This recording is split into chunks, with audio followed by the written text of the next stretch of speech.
Halo guys, kembali lagi di Ayo Bicara. Bicaralah sebelum bicara itu dilarang. Sebelum lanjut menonton, jangan lupa subscribe, like, share, dan juga komen. Tidak ada ajaran selain Islam, ya. Ingat ya, garis bawahi selain Islam yang sesuai dengan Pancasila. Selain Islam bertentangan, karena Kristen Trinitas, Hindu Trimurti, Buddha sepengetahuan saya tidak punya konsep Tuhan, ya, kecuali dengan proses Amitabha dan apa yang diajarkan oleh Siddhartha Gautama. Nah, jadi ajaran-ajaran lain yang selain Islam bertentangan dengan sila pertama. Maka saya sudah ingatkan tadi konsekuensi hukum. Jika perpu diterima, ya, maka hukum berlaku, berkekuatan hukum tetap dan mengikat. Maka konsekuensi hukumnya ajaran selain Islam harus dibubarkan. Jadi sudah saya sampaikan. Assalamualaikum warahmatullahi wabarakatuh. Selamat buat Bang Egy yang hari ini dilantik menjadi anggota Dewan Pakar PKS. Insya Allah ini menjadi amal dakwah baru, meneruskan perjuangan yang sudah selama ini dikerjakan Bang Egy sejak masa muda hingga sekarang. Insya Allah terus menjadi sumber pahala. Terima kasih Bang Egy. Terima kasih Pak Presiden kita. Selalu sehat. Orang masih nyebut calon kalau kita sudah Presiden Republik Indonesia yang ke-8. Insya Allah. Alhamdulillah. Terima kasih. Tapi yang jelas Indonesia ini adalah sekarang yang dianut adalah sistem demokrasi.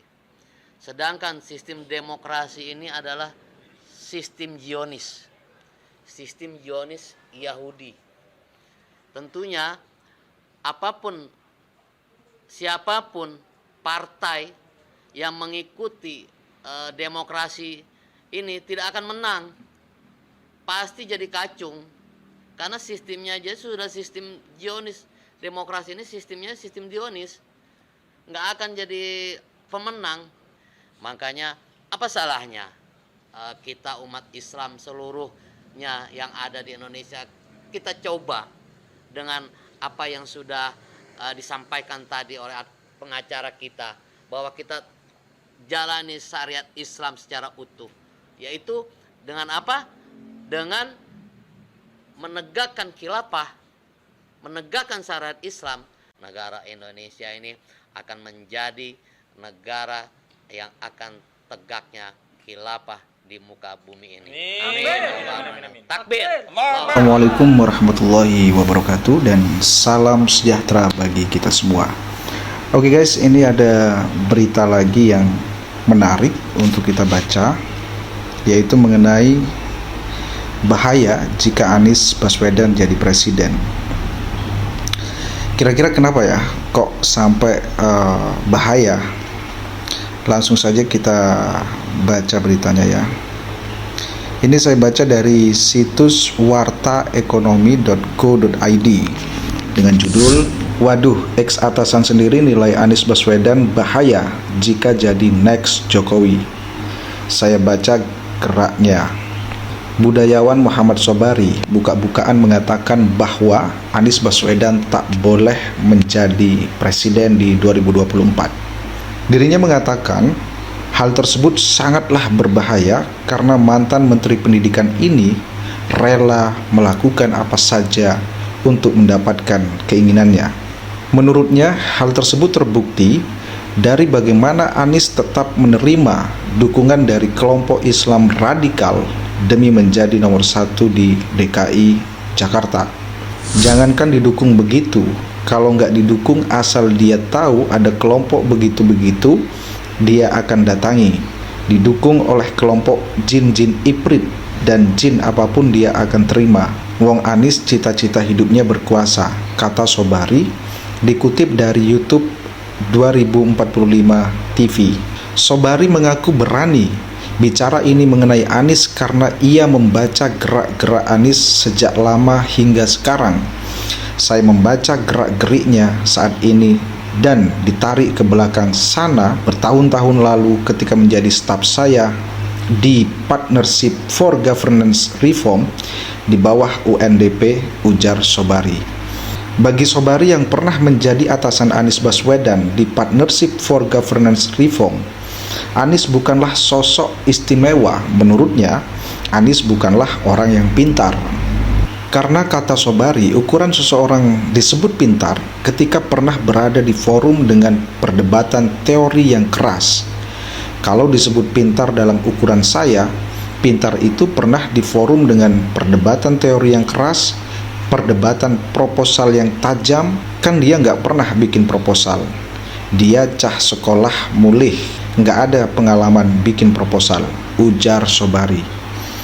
Padahal, kata Sobari, di negeri ini seorang sarjana disebut keren ketika matang dalam forum diskusi, matang dalam menulis, terus matang pula dalam LSM.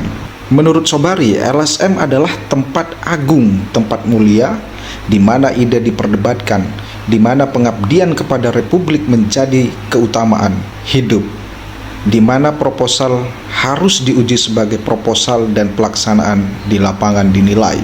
Orang yang pandai ngomong, tapi pelaksanaan di lapangan big zero, at the end dia namanya big zero. Itu Anies belum dihitung zaman itu, tuturnya. Sobari lalu menyatakan bahwa Anies Baswedan adalah orang yang berbahaya jika dikasih kekuasaan. Orang gini ini berbahaya nih kalau dikasih kekuasaan, berbahaya, ujar Sobari. Iya guys, bagi yang belum tahu siapa sebenarnya Muhammad Sobari ini, atau yang akrab disapa dengan sebutan Kang Sobari, beliau adalah seorang budayawan yang memang sering sekali menuangkan gagasan, kritikan mengenai pola kehidupan dan isu-isu hangat terkait bangsa ini.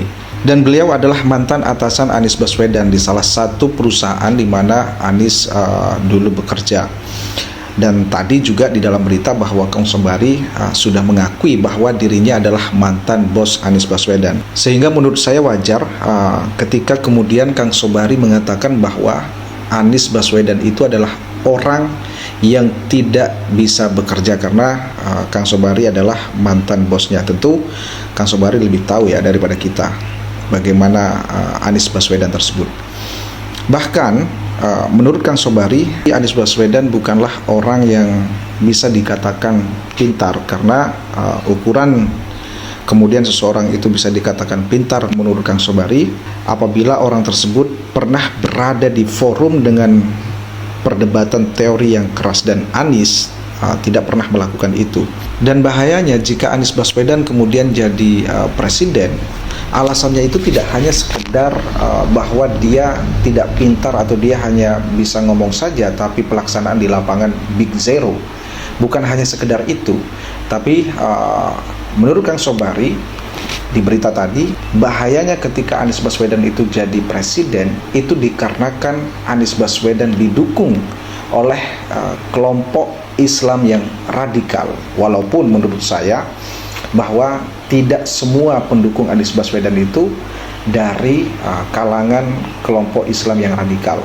Artinya, kalaupun ada pendukung Anies Baswedan dari kelompok Islam yang radikal, itu hanya sebagian saja. Dan memang kebanyakan ya pendukung Anies Baswedan itu ya dari orang-orang yang memang punya pemikiran-pemikiran yang radikal. Dan itu bukan lagi menjadi rahasia ya, kita semua pasti tahulah soal itu. Ya itulah guys berita hari ini, semoga bermanfaat dan semoga nanti di tahun 2024 kita tidak sampai salah memilih presiden Indonesia, karena pilihan kita menentukan nasib kita sendiri sebagai bangsa.